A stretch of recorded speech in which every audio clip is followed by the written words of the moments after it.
찬송가 386장 함께 찬양하겠습니다.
오늘 함께 보실 성경 말씀은 신명기 19장 1절에서 14절까지의 말씀입니다.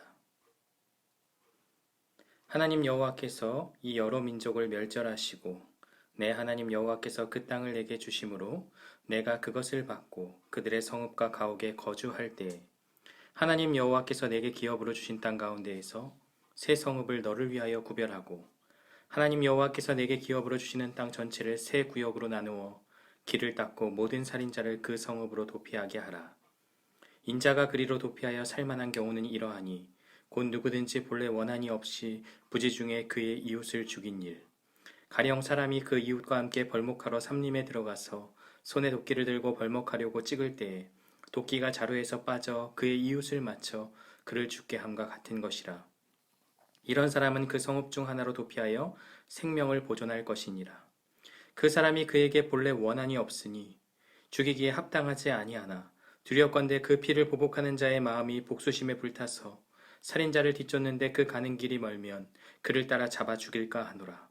그러므로 내가 내게 명령하기를 새 성읍을 너를 위하여 구별하라 하노라. 내 하나님 여호와께서 내 조상들에게 맹세하신 대로 내 지경을 넓혀 내 조상들에게 주리라고 말씀하신 땅을 다 내게 주실 때 또 너희가 오늘 내가 너희에게 명하는 이 모든 명령을 지켜 행하여 내 하나님 여호와를 사랑하고 항상 그의 길로 행할 때에는 이 셋 외에 새 성읍을 더하여 내 하나님 여호와께서 내게 기업으로 주시는 땅에서 무죄한 피를 흘리지 말라. 이같이 하면 그의 피가 내게로 돌아가지 아니하리라.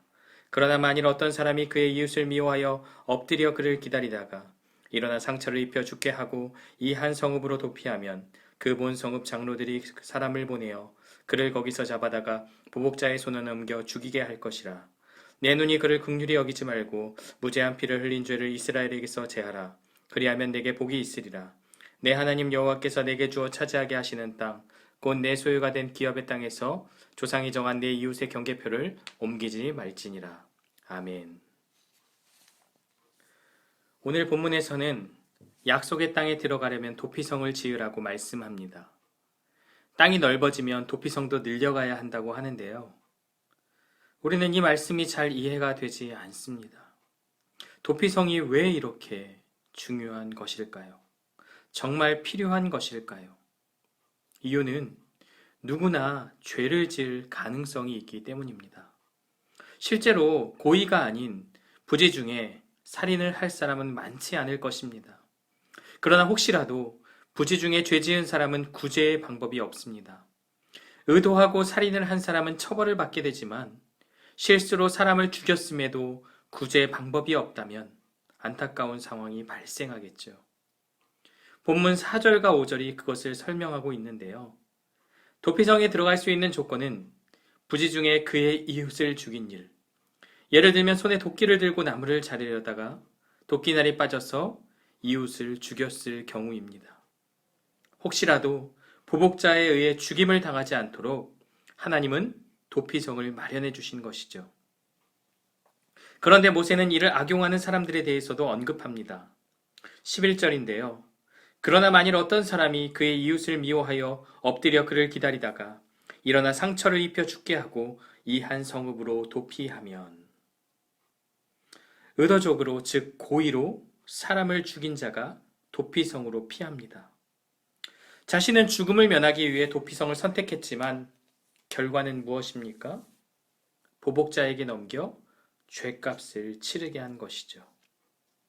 하나님께서 도피성을 통해 이스라엘에게 말씀하신 것은 무엇입니까? 부지 중에 실수한 자에게는 도피성을 통해 긍휼을 베푸시지만 고의로 사람을 죽인 자에 대해서는 공의로 심판함을 알게 됩니다. 사람은 누구나 죄를 지을 가능성이 있습니다. 부지 중에 사람을 죽일 가능성은 매우 낮지만 누구도 그럴 가능성이 전혀 없다고 말할 수는 없습니다. 그래서 도피성은 이스라엘 백성에게 반드시 필요한 것이죠. 지금 우리가 사는 삶, 우리의 삶 가운데는 법과 제도가 잘 되어 있어 도피성은 필요치 않습니다. 그렇다면 본문이 오늘 우리에게 주는 교훈은 무엇입니까? 우리는 누구나 죄를 지을 가능성을 가지고 있습니다. 하루를 마치고 삶을 돌아보면 실제로 행동하지 않았지만 마음속에 담아두었던 죄들이 가득합니다. 무수한 죄의 생각들이 나의 마음에 담겨 있음을 알게 합니다. 이러한 문제를 어떻게 해결할 수 있을까요? 죄책감이 없어지려면 하나님이 나에게 주신 선한 양심이 무뎌져야 합니다. 하나님이 나에게 주신 그 선한 양심이 사라지면 죄책감이 없어지겠죠. 죄를 짓고도 떳떳하겠죠. 그런데 우리는 신앙인이기 때문에 그렇게 할 수 없습니다. 우리는 더 죄에 민감하고 실제로 행동으로 옮기지 않았어도 마음에 악한 마음을 품은 것만으로도 죄책감을 느끼는 존재입니다. 그때 우리는 오늘 본문의 도피성을 생각해 봅니다. 나의 죄책으로부터 피할 곳, 죄의 절망으로부터 피할 성이 필요합니다. 부지 중에 지은 나의 죄, 미움, 욕심, 정욕, 판단, 정죄, 교만 등 내 안에 가득한 죄들을 들고 도망칠 도피성이 지금 나에게는 무엇인가요? 바로 우리 주 예수 그리스도가 나의 도피성이 되는 줄 믿습니다. 날 위해 십자가에서 죽으신, 나의 죄 때문에 대신 죽으신 주님이 나의 도피성이신 것이죠.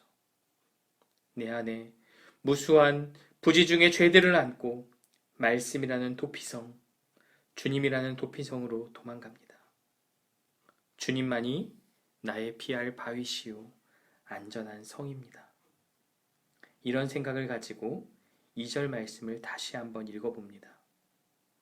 하나님 여호와께서 내게 기업으로 주신 땅 가운데서 새 성읍을 너를 위하여 구별하고, 도피성이 너를 위하여 필요한 것이라고 말씀합니다.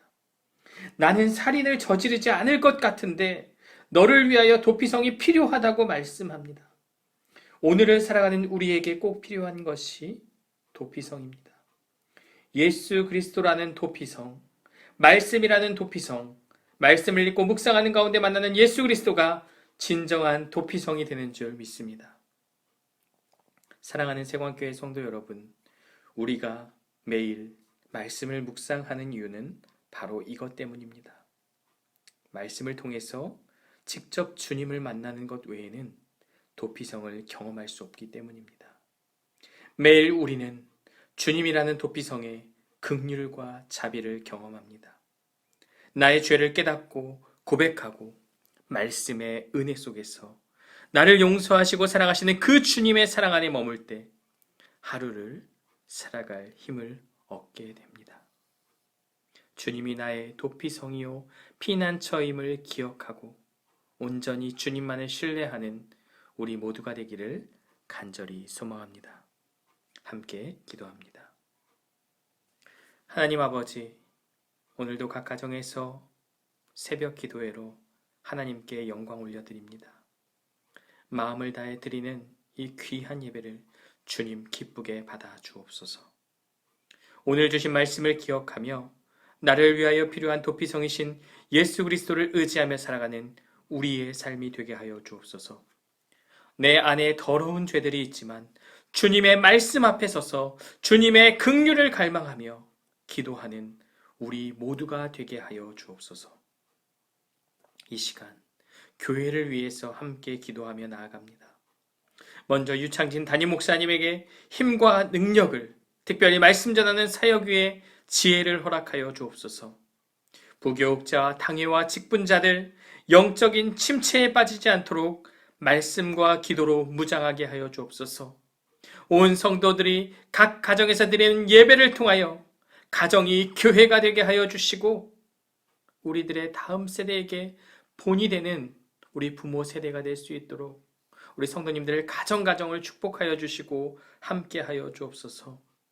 이 나라와 온 세계가 코로나로 인해서 어려움을 겪고 있습니다. 많은 성도들의 일터가 무너지고 경제적 위기에 빠져 신음하고 있습니다. 택하신 성도들을 불쌍히 여기시사 하나님이 주시는 은혜로 일어서게 하여 주시고 소망을 품게 하여 주옵소서. 코로나 종식을 위해 수고하고 애쓰는 방역당국과 의료진에게도 힘을 더하여 주옵소서. 예기치 못한 어려움과 고난이 우리 앞에 있지만 환난의 시기에 주님 앞에 더 크게 부르짖는 우리 모두가 되게 하여 주옵소서. 이 시간 가지고 나온 기도의 제목들 주님 들으시고 주님의 때에 응답하여 주옵소서. 오늘 하루의 삶도 주님께 온전히 맡겨드립니다. 주님의 군사로, 주님의 자녀로 살아가는 우리들의 삶이 되게 하여 주옵소서. 예수 그리스도의 이름으로 기도드리옵나이다. 아멘.